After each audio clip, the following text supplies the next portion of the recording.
자, 이제 매주 월요일 여러분 기다리시는 용진단 시간입니다. 용진단. 이종근 실장 모시겠습니다. 어서 오십시오. 네, 안녕하십니까. 예, 이종근입니다. 많이 기다리셨습니다. 네, 아니, 괜찮습니다. 간첩단 사건이 터졌습니다. 네, 그렇습니다. 규모가 상당할 것으로 지금 보도가 되고 있는데요. 그렇죠. 예. 시청자 여러분께서 또 아미고 회원 여러분께서 오늘 아침에 조선일보를 보면서 단독 해갖고 예. 참 오랜만에 간첩 사건과 관련된 그런 그 기사를 접하셨을 겁니다. 예. 일단 조선일보에 나온 내용만으로는 네. 진보 정당의 간부가 그다음에 앙코르와트에서 2017년에 앙코르와트 그럼 떠오르시는 게 그 있죠? 정수기? 그렇죠. 그 누군가 좌파들이 왜 앙코르와트를 그렇게 그러게요. 좋아하지? 거기를 뭐 그 즐겨 가서 또 화제가 됐던 곳인데 그곳에서 북한의 공작원을 직접 접선을 해서 제주도 지역에서 4.3 활동위원회와 함께 윤석열 대통령을 흔들고 윤석열 정부를 흔들고 반미를 외치면서 미국의 첨단 무기를 반대하고 이런 내용의 지령을 직접 받고 활동을 해왔다는 겁니다. 아하. 그래서 지금 검찰은 북한 지령문을 직접 증거로 확보를 해놓은 상태라고 하고요. 네. 단 이 상황까지 딱 그 기사가 나왔을 때 몇 가지 궁금한 게 있었어요. 첫 예. 번째는 히읗 기억 히읗 이라고 나왔잖아요. 예. 그 조직 이름이. 그 뜻이 뭔지를 수사 중이라고 보도가 됐죠. 그렇죠. 수사 중이라고 보도가 됐는데 이제 석간부터 예. 히읗 기억 히읗에 대한 예. 정보가 나오기 시작합니다. 예. 조국 통일 한길 수행하는 모임의 약자다라는 어떤 그런 그 지금 해석이 나오고 있고요. 예. 왜냐하면 이 제주도의 이 조직 지하 조직 히읗 기억 히읗의 산하 조직도 이름이 이 바로 조국 통일 한길 수행 뭐 이런 그 비슷한 이름들이 쭉 있다는 거예요. 그래서 바로 이 그 이름이 한길회네, 아닐까. 한길회. 그렇죠. 한길회. 맞습니다. 한길회의 그 그러니까 약자. 한의 히읗, 네. 길의 기역, 예. 회의 히읗. 예. 그렇습니다. 한길회. 그 지하 조직 이름이고요. 그래서 이제 일단 여기까지 이 기사가 나왔고 네. 이 히읗 기억 히읗이라는 조직 한길회라는 조직을 지금 일망타진하기 위해서 검찰이 수사를 벌이고 있구나까지 확인을 했습니다. 예. 그런데 제가 일단 이 기사의 내용을 한번 확인을 해봤어요. 그러니까 이 안에 진보 정당 간부에 대해서 자세하게 좀 나왔거든요. 이 기사 그래요? 조선일보 기사 안에 네. 뭐 저기 그 제주도 지역위원장도 했고 또 뭐 북한 영화 상영회도 했고 예. 그래서 특정할 수 있을 것 같다라고 뭐 기사를 출마도 했었다니까. 출마도 했었으니까 네. 구글 신에게 이제 신탁을 해봤습니다. 네. 구글을 돌려봤다는 얘기죠. 그랬더니 이미 굉장히 많은 사실을 깨달았어요. 이게 검찰이 발표한 게 아니고 조선일보가 단독으로 지금 취재를 해낸 거잖아요. 네. 그런데 봤더니 이미 11월 달에 여러 가지 단초가 될 수 있는 기사들이 네. 지역 언론에 많이 나왔더라고요. 아하, 예. 제주도 지역 언론을 중심으로 해서 네. 관련돼서 압수수색을 했다는 기사들이 나옵니다. 네. 이 진보 정당의 이 정당 이름도 특정을 하고요. 아하. 현 제주 도당위원장과 제주도 도당위원장을 11월 달과 12월 달에 연달아 압수수색을 합니다. 아하, 더불어민주당? 아니요. 그러면 진보당입니다. 아. 뭐 아시다시피 진보당은 이건 기사가 나온 거니까요. 여기와의 관련 여부는 나중에 또 추정을 하겠지만 진보당은 아시다시피 선거 때마다 박근혜 대통령이 없앤 바로 통진당이 통진당의 우리의 잔당. 전신입니다 하고 이미 홍보를 하고 있으니까 예. 통진당의 그러니까 그 이 세산된 통진당의 후신이라고 자신들이 뭐 버젓이 얘기하니까요. 그 후신이라고 할 수가 있겠고요. 근데 이 진보당의 현직 전직 도당 위원장을 압수수색했을 당시에 여러 가지 또 기사들이 계속 나오는데 그 중에 한 기사가 이 영장이 창원지법에서 떨어졌다는 거예요. 왜 제주 지법이 있잖아요. 그래요. 그 청이 있는데. 제주지검 있어요. 예. 근데 거기서 떨어지지 않고 창원지법에서 떨어졌을까 하고 역추적을 기사가 또 해봅니다. 그랬더니 당시에 경상도 일대의 진보 인사 5명도 함께 압수수색을 했다라는 기사가 또 발견이 됩니다. 네네. 그러면서 계속 하이퍼링크를 했더니 바로 그날 전국적으로 5군데의 압수수색이 들어가요. 서울, 창원, 전주, 진주, 제주. 아하. 그러니까 지금 조선일보가 오늘 보도한 것은 바로 5군데 중에 한 군데를 지금 제주, 제주도 한 군데를 지금 보도하고 있다는 겁니다. 아하. 그래서 이 5군데와 관련된 압수수색을 하고 있는데 제가 그래서 또 한 기사를 발견했네요. 오늘 계속 그 하이퍼링크를 했는데 네. 뭐냐면 그 각각 국정원은 이렇게 그 검찰들한테 이걸 좀 압수수색하라라고 이야기를 하고 왜냐하면 국정원 직접 압수수색을 그렇죠. 하지는 검찰이 않잖아요. 압수영장을 검찰의 지휘 발부받아야죠. 받아야죠. 그럼 검찰이 각각 5개 지검이 움직였어요. 음. 압수수색했을 때는. 근데 최근에 그 중앙지검이 전담팀을 구성해서 어허. 이 모든 사건들을 함께 모았다? 지금 모았다라는 기사가 또 따로 있어요. 그래요? 예, 예. 그럼 이게 이 5군데의 간첩단 사건이 연관되어 있는 하나의 대형 간첩단 사건일 가능성이 많다. 네, 제가 아하. 지금 이렇게 순서대로 말씀을 드리는 게 바로 거꾸로 얘기하면 바로 지금 말씀하신 것처럼 지금 오늘 조선일보가 보도한 것은 일각이다. 제주 지역의 어떤 한 부분을 지금 이야기한 것인데 네. 창원, 진주, 그다음에 전주, 그다음에 서울의 특정 인의 특정 공간을 지금 압수수색했을 거 아닙니까? 아하, 예. 그리고 압수수색 영장이 떨어졌다는 건 범죄의 소명 혐의가 어느 상당성이 정도 있다. 예. 소명돼서 상당성이 있다는 것이고 그렇다면 이건 전국적인 조직일 것이다. 음. 그리고 전국적인 조직의 단일 사건일 것이다. 음. 왜냐하면 저기 중앙지검이 다 모아서 그래요. 하나의 팀으로 만들었으니까 그래서 지금 중부 지역당 그러니까 1995년 중부 지역당 사건이 가장 큰 사건이었거든요. 규모가 가장 큰 그래요. 사건이었는데 중부 지역당 사건 이후에 가장 큰 규모의 간첩단을 발견한 게 아니냐라는 추정을 하는 것입니다. 그래요. 우선 여기 천상천하 유아독조님이 히읗 기역 히읗을 이렇게 설명해 줬어요. 한국 간첩 협의회. 저는 못 당합니다. 우리 저 아미고 회원님들의 이 촌철살인에는 예. 당할 수가 없네요. 간첩 사건 다루면서 이렇게 웃어서 죄송하지만 그래도 웃을 건 웃으면서 합시다. 자, 북한의 김정은이나 정찰총국이 네. 무슨 바보들 아니겠습니까? 바보들 아니면 네. 지하당 조직을 제주도만 했겠어요. 그렇죠. 전국 조직을 하지. 그렇죠. 왜냐하면 이 지령문을 보면 예. 뭐 미국에 대한 강력한 압박 공세를 해야 된다. 통일운동 단체를 발동해서 미군 기지를 철폐해야 된다. 그런데 이런 어떤 그런 그 지령문은 사실 제주도 지역에서 해봤자 그걸 폄하하는 게 아니라 사실 제주도에서 해봤자 그 파급이 육지까지 갈 수가 있겠습니까? 그렇죠. 당연히 전국적인 어떤 그런 그 지령을 예. 이 제주도에 있는 모 간부가 지금 발각이 됐다일 뿐일 것이다라는 겁니다. 그래요. 네네. 이게 전국 조직일 가능성이 매우 높다고 저도 생각하고요. 네. 그런데 네. 이게 전국적인 조직망을 갖고 있는 간첩단을 적발해서 일망타진한다. 네. 아직은 이제 수사 초기 단계니까 조금 더 지켜봐야 되겠습니다만 네. 이거 하려 그러면은 국정원 엄청 고생했겠네.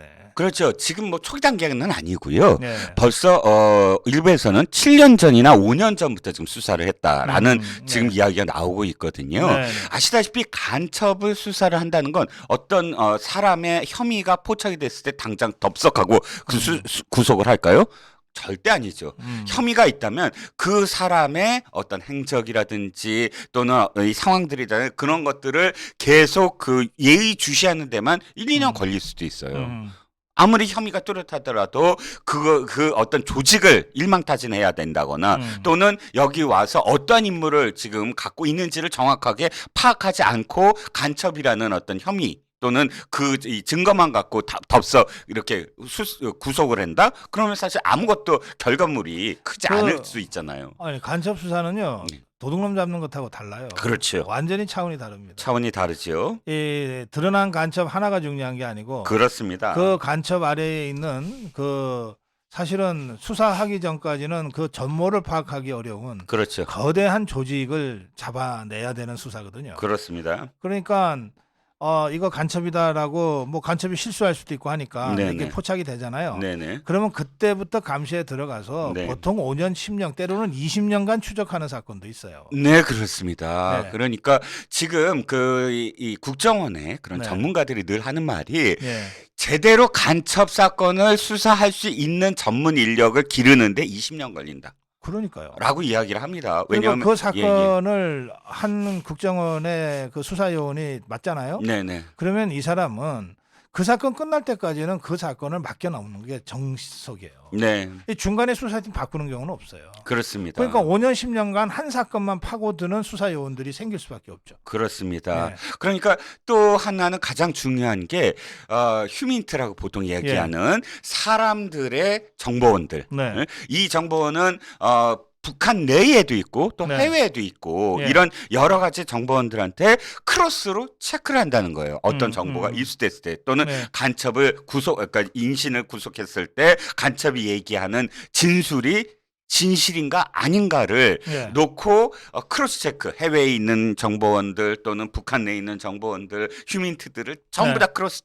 체크하면서 거기서 어느 정도 말이 이렇게 서로 맞아들었을 때 네. 그걸 기반으로 해서 또 다시 이제 진술을 듣고 하는 하나하나의 단계가 어마어마하게 그렇죠. 시간이 많이 걸린다는 거죠. 그 간첩 사건은 아니지만 예를 제가 들어보면 네, 이제 휴민트 활용법 네, 이제 어떤 탈북인이 있는데 네네. 탈북자가 있는데 이 탈북자가 위장 간첩인지 진짜 탈북인지를 판별을 해내야 되잖아요. 네, 네. 그럴 때 이렇게 한다는 거예요. 어떻게 해요? 어디서 왔냐? 음흠. 그러면 평안남도 뭐 대성리에서 왔다. 네, 어느 국민학교 나왔냐? 음. 그럼 뭐 대성 국민학교 나왔다.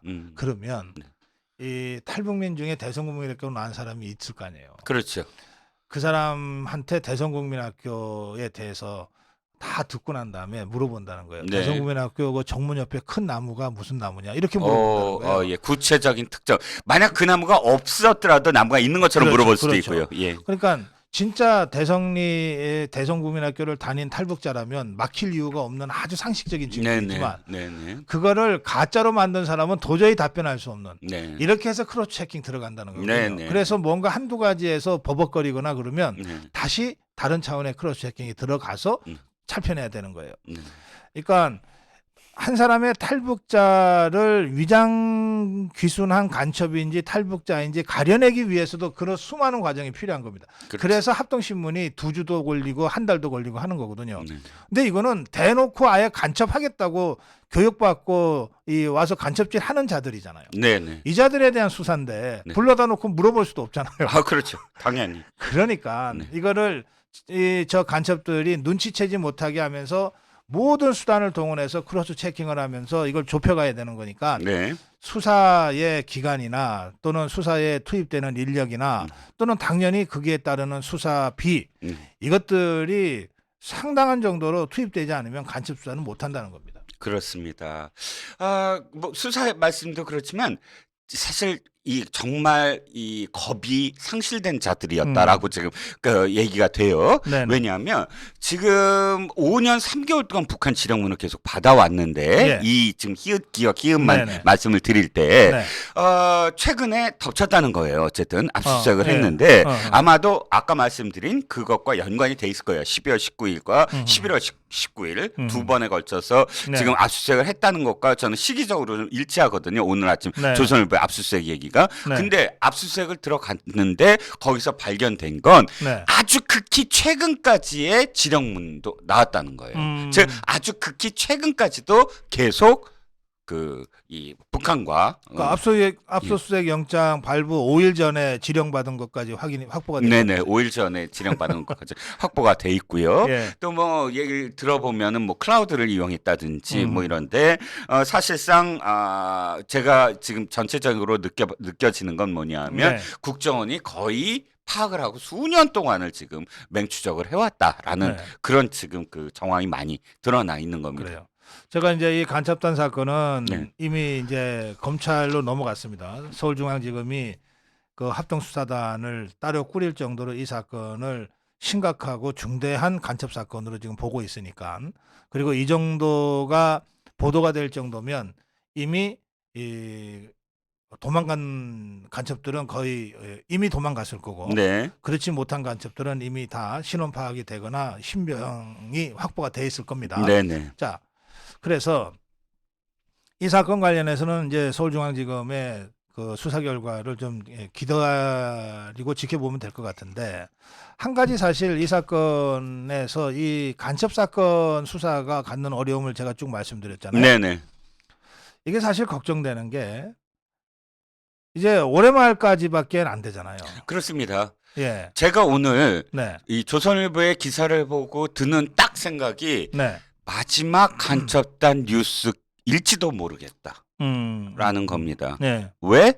올해 말까지입니다. 그러니까 김병기라는 사람, 뭐 의원이라고 붙여주기도 참 끔찍합니다. 그자가 그 국정원 출신 아니에요? 국정원 출신입니다. 어, 바로 이자가 이 국정원의 개정, 아까 어. 개정이 아니라 아예 국정원이라는 이름부터 시작을 해갖고 완전히 국정원을 바꿔버리는, 네. 더 정확하게 하면 국정원을 거의 그냥 그 이 역사 속에 파묻어버리는 그런 법을 발의를 해서 그러니까 그게 통과가 됐습니다. 국정원에서 대공 수사권을 박탈하고 네. 그것을 경찰로 넘기는 법안이죠. 그렇죠. 국정원 자체도 축소시키고 완전히 인원도 축소시키고요. 네. 그런데 그게 정확하게 올해 말에 다 이양이 돼 있는. 그러니까 이 2023년 12월 31일을 지나면 국정원의 대공수사는 완전히 역사 속으로 사라지게 된다는 겁니다. 예. 그러면 지금까지 대공수사를 전담했던 수십 년 동안 정말 노하우와 그 데이터 그리고 가장 중요한 건 휴민트들이 다 무너지는 것이고요.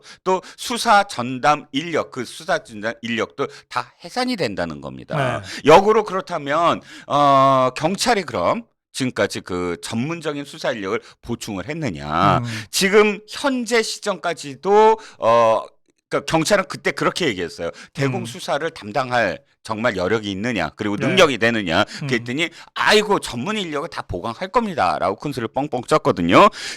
말 그대로 쉽게 보강되는 게 아닌데. 그런데 실질적으로 그런 그 보강 실적이 없다. 아하. 사람들도 없고 최근 들어서 대공 안보 수사국에 특진 그러니까 특별 승진과 관련된 명단이 있었어요. 네. 그래서 이 특별 승진 될 정도면 대공 수사를 열심히 해갖고 결과를 낸 전문 인력이겠구나 하고 들여다봤더니 대공 수사에 대해서는 전혀 경력이 없는 사람들이 뭐 대공 안보 수사국에서 지금 특진이 됐다. 제 지금 상황을 이렇게 다시 살펴보면 말이죠. 네네. 그 9.19 군사합의로 우리 군을 무력화시킨 것이 문재인이가 김정은이한테 바친 첫 번째 선물이고 네네. 대공수사권 박탈하고 대안도 세우지 않고 간첩들 마음껏 활기치게 만든 게 문재인이가 김정은이한테 바친 두 번째 선물 같으네요. 그렇죠. 같은 게 아니라 사실이죠. 저는 그게 사실이라고 믿습니다. 왜냐하면 이 정권이 문재인 정권이 정권을 갖자마자 제일 먼저 한 게 국정원부터 흔들어 놨거든요. 네. 국정원 간부들한테 다 반성문 쓰게 하고 서로 고발하는 무슨 잘못을 지금까지 저질렀니 써라 하고 만들었고요. 두 번째는 가장 좌파 중에 좌파, 극좌파 교수를 국정원 무슨 개혁단 단장으로 만들어 버리고요. 뭐 성공의 대 교수죠. 그런 자가 있습니다. 네네. 뭐 그렇게 하면서 박지원이까지 국정원장으로 만든 마지막까지 그렇게 만든 이유 바로 국정원을 그렇게 만들겠다는 거죠. 예, 북한 정찰총국이 네. 내년만 되라.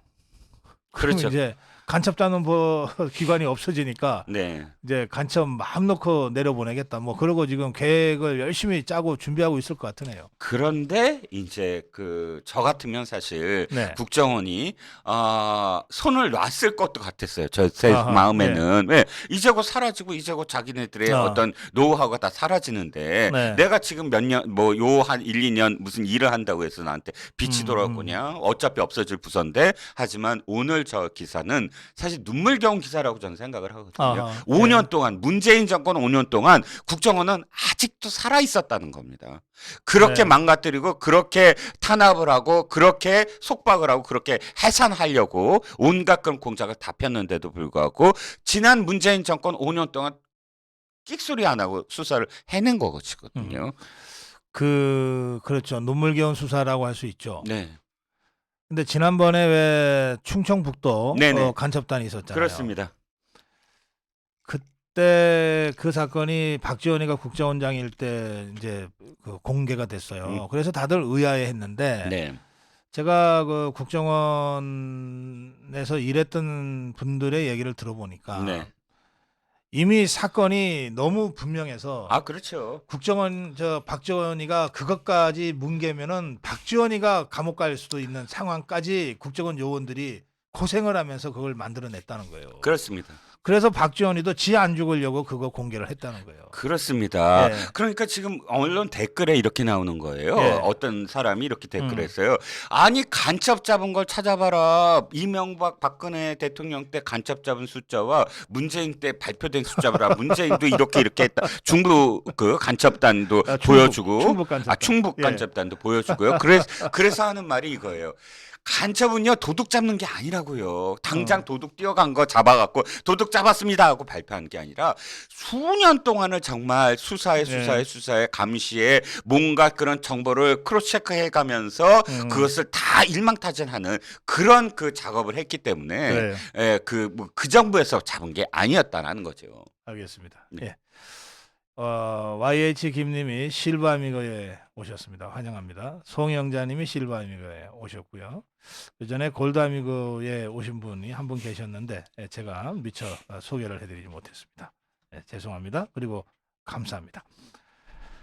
자, 간첩단 사건 이쯤 하죠. 네. 네, 이 간첩단 수사가 얼마나 힘든지 그리고 그 힘든 수사를 해낸 국정원 수사요원들에게 정말 격려의 박수를 보내고 그런데 이런 국정원의 간첩단 수사가 좌파들의 장난질에 의해서 올해 말까지밖에는 못하게 돼 있다고 하는 것.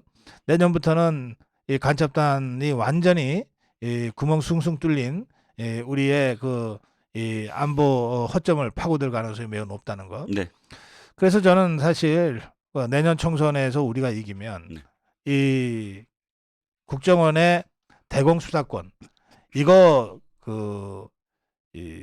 재건하는 것부터 해야 되겠다. 제일 급한 일이다. 제일 급한 일이죠. 예. 그게 가장 제일 먼저 급한 공약이 돼야 되고 네. 또 국민들이나 아미고 회원분들이 눈을 부릅뜨고 네. 다시 국정원의 대공수사를 부활시키는 것을 네. 찬성을 하고 지지를 해야 된다고 봅니다. 예.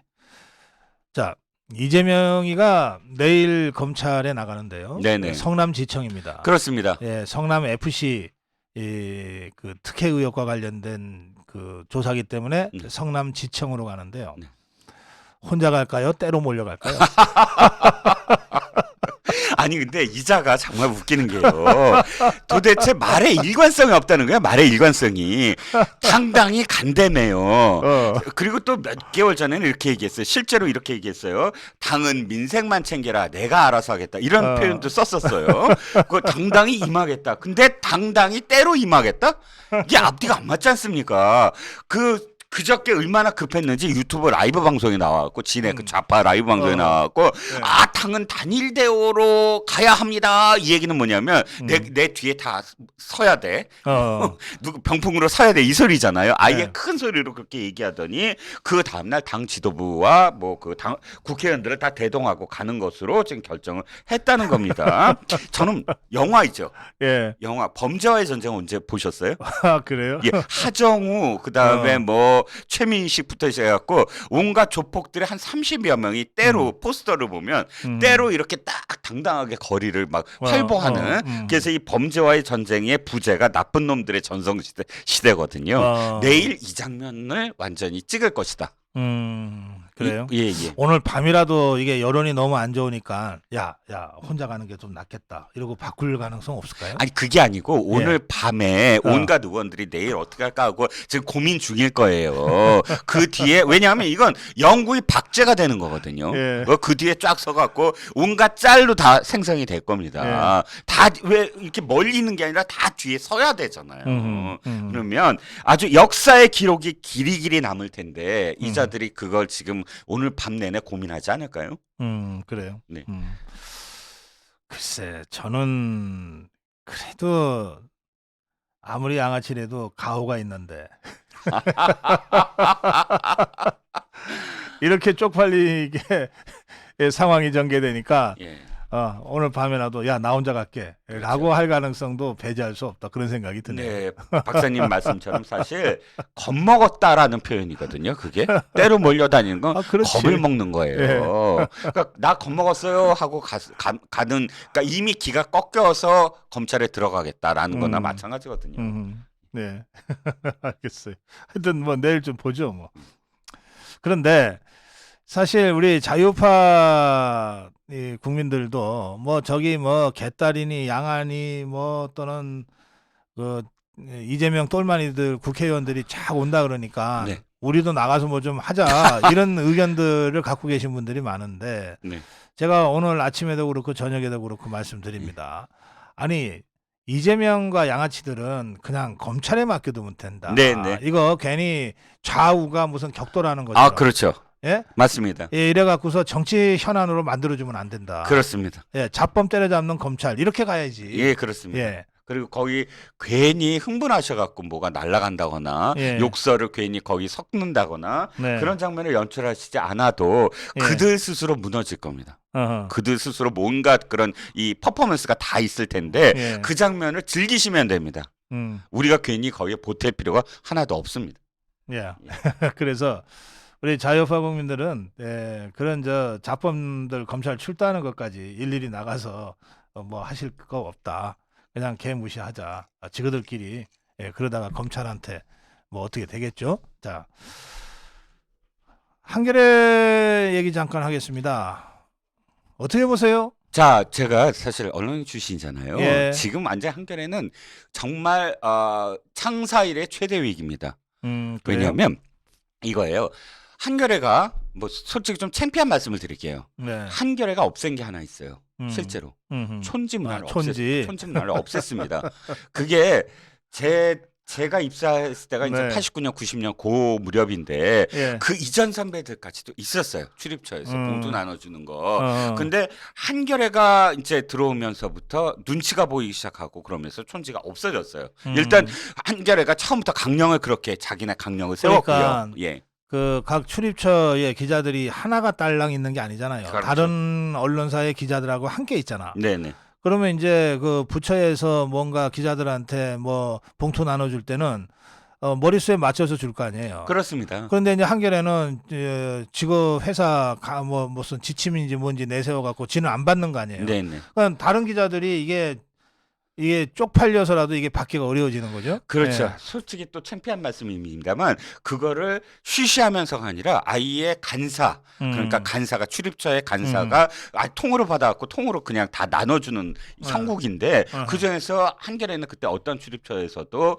아니 우리는 회사 강령 때문에 못 받아요라고 큰 소리로 다 있는 자리에서 그렇게 했기 때문에 그래서 그런 그 과정들이 계속 겹쳐지면서 타사 기자들도 우리도 안 받는다. 하면서 이게 자정작용이 됐어요. 그거 전 높이 평가를 합니다. 솔직히 제가 겪은 일이니까. 그런데 문제는 지금 이 세상에 그렇게 벌겋게 만들어 온 벌건 대낮에 백주 대낮에 이 세상에 제일 큰 돈을 예를 들어서 수십억 그러니까 십수억 원을 당당하게 받아놓고 내가 이게 빌린 돈이에요. 분양을 받았는데 뭐 저기 할 돈이 없어서 선수금이나 중도금 치를 돈이 없어서 그럼 분양을 왜 받아?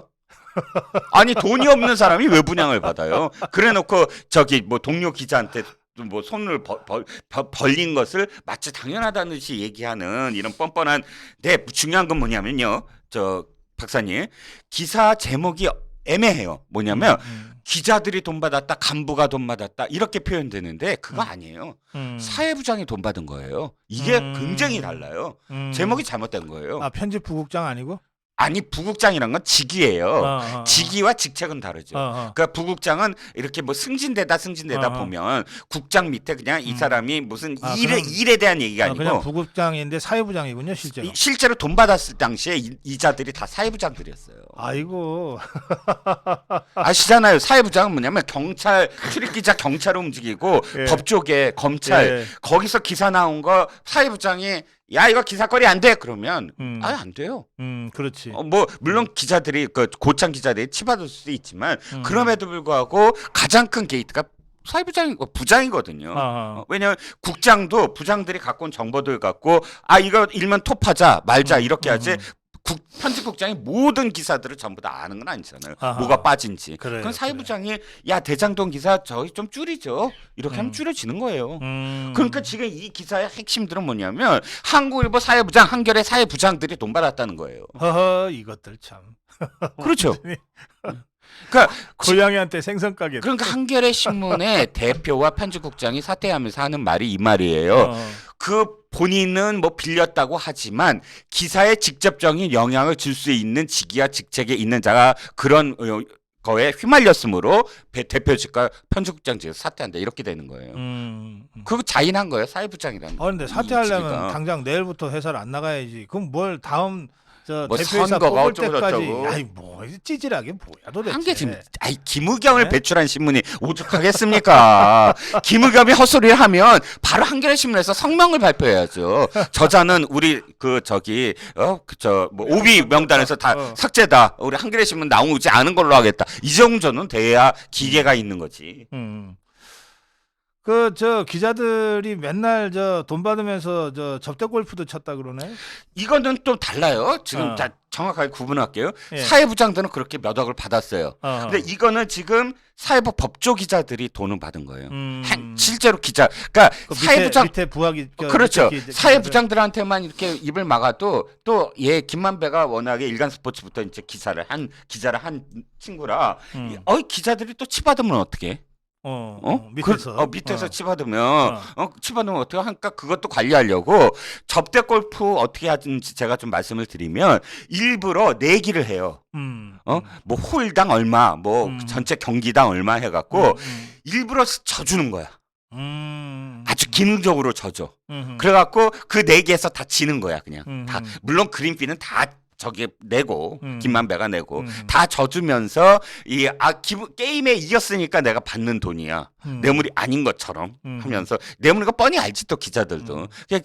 일거양득이잖아요. 골프도 치고 뇌물도 받고 해서 관리를 했다는 겁니다.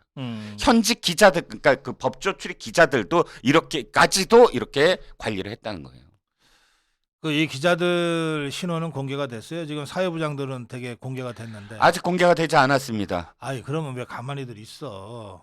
제가 사실은 접대 받았습니다 이러고. 당연히 나와야죠. 사실 자백을 해야지. 자백해야죠. 솔직히 제가 또 언론사 비리 하나만 말씀을 드릴게요. 네. 특종하는 것 중에 이런 특종이 있어요. 골프장에 누가 왔다. 해갖고 무슨 행패를 그래. 부렸다 아니면 예. 골프장에 어떤 그 국회의장이나 혹은 무슨 정치인이 왔다. 근데 그 회기 중에 있다 아니면 예, 뭐다 이런 특종 있죠. 홍수 났을 때 쳤다. 예, 뭐 이런 거 있죠. 어. 그 특종 다 골프 이 업무 중에 골프 치러 가는 기자가 특종하는 거예요. 아니면 그거 사진 못 찍고 그거 확인 못 해요. 하긴 그렇지. 예. 예, 골프장은 신원을 철저하게 비공개를 하거든요. 아, 그럼요. 예, 그건 골프장의 이 신뢰와 직결되기 때문에. 그럼요. 뭐 검찰에서 영장 갖고 올 때나 보여주지 보통 사람들이 물어서는 절대 안 가르쳐 주는데. 기자들한테도 절대 안 되죠. 그런데 같이 골프를 치다가 목격한 거야 어쩔 수 없지. 그렇죠. 그러니까 사실 온갖 제가 이 업계 비리를 제가 다 그러니까 지도 업무 중에 말씀을 골프 드립니다만. 치면서 저거 걸렸네 그러고서 사진 찍어서 특종을 해. 네. 골프에 미친 그 기자들의 지금 저는 이 말로로 좀 말씀을 드리는 건데 당장 현직 기자 뭡니까? 부장들이 그렇게 돈 받았다라고 기사가 나오기 시작하면 그 법조계 기자들이 알잖아요 서로. 안 받은 애들도 있어요 친구들도. 그러면 법조 출입 기자들이 정화 운동을 지금 벌여야죠 당연히. 이게 다 김만배가 법조 팀장으로 사귀었던 애들. 그 한 출입처에서 보면 다 선후배잖아요. 예, 나는 뭐 언론 활동을 했지만 언론인이었던 적은 없는데. 네. 그 언론인 기자 출신들은 보니까 네. 이것들은 뭐 회사가 달라도 네. 무슨 기수나 이런 네. 걸로 딱 이렇게 확인이 되면 바로 선배 그러고서 막 그렇게 한 식구처럼 놀더라고. 그렇죠. 사실은 신문사나 이제 방송사가 자기네 보도국이나 편집국으로 출퇴근하지 않아요. 그렇죠. 다 출입처에서 출퇴근하죠. 그러면 1년에 자기네 그런 선후배 보는 것보다 출입처에서 타사 선후배를 보는 게 더 오랜 기간이에요. 그래서 다 선후배가 되잖아요. 그러면 한솥밥을 먹는 거죠. 그러니까 이 김만배도 법조 출입 기자였잖아요. 네네. 그리고 한 번 기자는 평생 기자라며. 지그들끼리는. 네네. 그러니까 다 김만배의 한 새까만 후배들일 거 아니냐고. 그렇죠. 그러니까 저 골프 접대 받을 때도 뭐 선배 왜 이러세요, 형 왜 이러세요, 뭐 이랬을 거고. 네네. 지그들 관계가. 네. 그리고 저 한겨레 무슨 누구도 김만배하고 연조로 보면은 김만배가 좀 뭐 몇 살 위거나 해서 예. 지그들끼리 평소에 그런 저 교류 관계가 아주 깊이 있었던 관계였을 가능성이 높잖아요. 그렇습니다. 그러니까 역으로 뭐 돈도 빌릴 수 있지만 역으로 이 김만배의 대장동 사기 행각 이것도 사회부 기자라며. 네네. 딱 보면 촉이 오는 거 아니에요. 그냥 압니다죠. 아니 이건 너무 뻔한 얘기였어요. 예. 당시에 그 기사가 시작이 될 때부터 지금 회계사 쪽도 그렇고 김경률 그 회계사 쪽 그다음에 부동산 출입 기자 쪽 있잖아요. 다 시행사가 어떻게 하는지 빤히 알거든요. 근데 지금 결과적으로 액수 있잖아요. 돌아온 액수. 그다음에 그 천화동인 뭐 화천대유 뭐 이런 천화동인 어쩌고 저쩌고 이렇게 1호부터 6호까지 딱 그렇게 나누어서 이 시행에서 분양을 받았다. 이건 완전 견적이 나온다고 얘기를 해요, 보통. 그렇지. 딱 견적이 나와요. 얘네들이 어떤 식으로 돈을 빼돌리고 얘네들이 다 이렇게 서로 분업을 했구나 하는 게 눈에 훤히 들어오는데 당시에 어쨌든 기사를 제대로 안 썼다는 방증이에요. 그러니까. 예. 내가 뭐 이제 방송 활동을 하다 보니까 기자들하고 가끔 그냥 밥도 먹고 할 일이 있었는데 그때마다 내가 참 신기하더라고. 이게 연예계 기자 하나가 앉아 있으면 그 자리에 어떻게 그런 얘기까지 알 정도로 그냥 뒷얘기를 한 2시간 3시간 쫙 풀어놓는 거야. 예? 완전히 딴 세상 얘기를. 법조 기자 한 명 앉아놓으면 그럼 뭐 정말 모든 재판관의 성향이 어떻고 뭐 판사와 변호사의 관계가 어떻고 사실 몇 기 순서 선후배 사이 이걸 쫙 꿰고 있더라고. 그러니까 한 분야에 몇 년을 파면 사실 그렇게 되는 거 아니에요. 그렇습니다. 그러니까 그런 기자들이 지 선배가 한다는 대장동 사업 딱 들으면 몰라요? 이게 난 사실상 공범이다. 이것들이.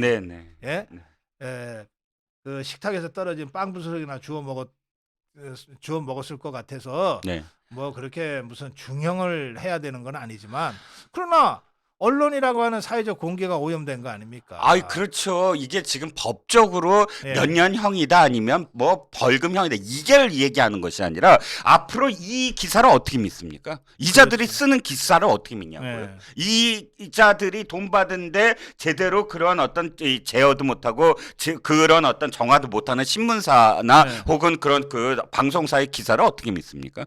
지금부터 이재명 기사를 어떻게 믿어요? 김만배 기사를 어떻게 믿어요? 지금까지 해온 게 있는데. 그래요. 아이고. 아니 저 한겨레 대표인지 사장인지도 그렇지. 아니 사퇴하면 내일부터 사퇴하고 그럼 회사를 안 나가야지. 뭘 다음 대표이사가 뽑히면 사퇴하겠다. 그게 무슨 사퇴야? 인수인계시. 뭐 비상대책위원회 이런 것도 없나 보죠, 얘네들은. 아직도 일상이 비상이 아니에요. 그러니까. 다음 대표가 뽑히면 사퇴하겠다는 얘기는 내가 처음 들어. 그거는 인수인계지. 그렇죠. 이런 참. 자, 다음으로 가겠습니다. 시간이 별로 없는데, 야 이게 또 정치 포르노 이거 참 민영배, 윤미향, 황운하, 뭐 최강욱, 뭐 김용민 이것들 다 출동했네. 그렇죠.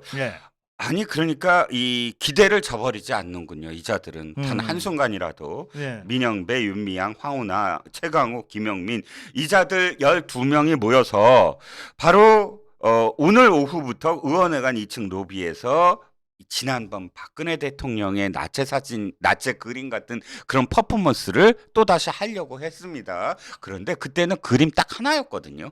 제 기억에도 뭐 유명한 이 유럽의 어떤 그림을 그냥 패러디한 그림이었어요. 그냥은 아니고요. 그것도 수확했지만 그렇지만 이번에 하려고 했던 건 작품도 수십 작품이고요. 아예 거의 모든 작품이 거의 뭐 윤석열 대통령과 또는 김건희 여사와 관련된 온갖 그런 이 온갖 네거티브 그런 그 마타도어를 음. 형상화해서 걸으려고 했었습니다. 그러니까. 네네.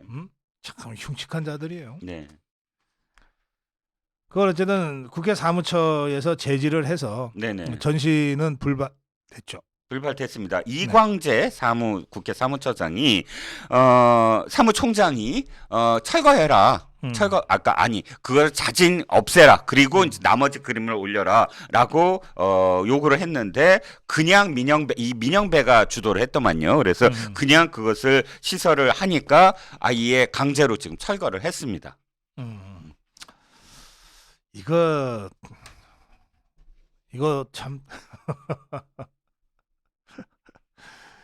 사법적으로 철퇴를 내리자니 예술인데 하면서 외설이냐 예술이냐 갖고 논쟁으로 끌고 갈 것 같고 이것들이. 그래도 할 말은 해야죠. 표현의 자유라는 것은 남을 불편하게 하고 남의 자유를 빼앗는 것, 남의 그런 어떤 영역을 침범하는 것이 표현의 자유는 아니거든요. 네. 이 무죄 베일이라는 그런 그 이론이 있습니다. 똑같이 베일을 쌓아놓고 베일을 이렇게 감싸놓고 과연 이걸 당신이 인정하겠느냐? 이를테면 이거죠. 문재인과 이재명을 뻘거벗겨놓고 김정숙을 뻘거벗겨놓고 똑같은 그림을 그렸을 때 당신들이 인정할 거냐? 이걸 표현의 자유라고. 그렇다면 이것도 인정해라. 근데 그걸 인정 못하면서 이것만 인정해 달라고 하는 것은 이건 표현의 자유가 아니다라는 것이죠. 그래요. 자, 아까 이제 우리 오늘 용진단 하면서 그 이제 좌파라는 용어를 많이 썼는데 제가 아침에 제안했습니다. 네. 우리가 이제 그 박근혜 대통령 탄핵 사태를 겪으면서 이 보수라고 하는 단어를 좌파들이 하도 그냥 이 오염시키고 매도해가지고 이 보수라고 그러면은 막 고리타분하고 낡은 꼰대 같은 이미지가 너무 더 씌워져서 네. 아니라고 주장해봤자 입만 아픈 상황이 네. 됐어요. 네. 그래서 우리가 3년 전에 우리 자유우파 시민단체들이 좀 모여서 그런 고민 끝에 우리는 자유우파라고 선언하자. 네. 이렇게 돼서 그때부터 자꾸 쓰다 보니까 이 자유우파라는 말이 입에 있고 네. 또 자유파라는 단어가 이념적 지향성을 분명히 하기 때문에 네. 상당히 좋은 명칭이다. 이렇게 해서 이제 자유파라는 단어를 쓰게 됐거든요. 네. 윤석열 대통령도 가끔 자유파라는 단어를 쓰면서 네, 네. 선거운동을 하기도 하고 네. 했습니다. 제 기억으로. 네. 그런데 이제 우리 쪽을 스스로 네이밍하는데 좀 급급하다 보니까 좌파들은 그냥 놔둬버렸어요. 예. 그래서 좌파는 여전히 진보라고 불리기도 하고 그런단 말이에요. 예. 아니면 그냥 좌파. 예.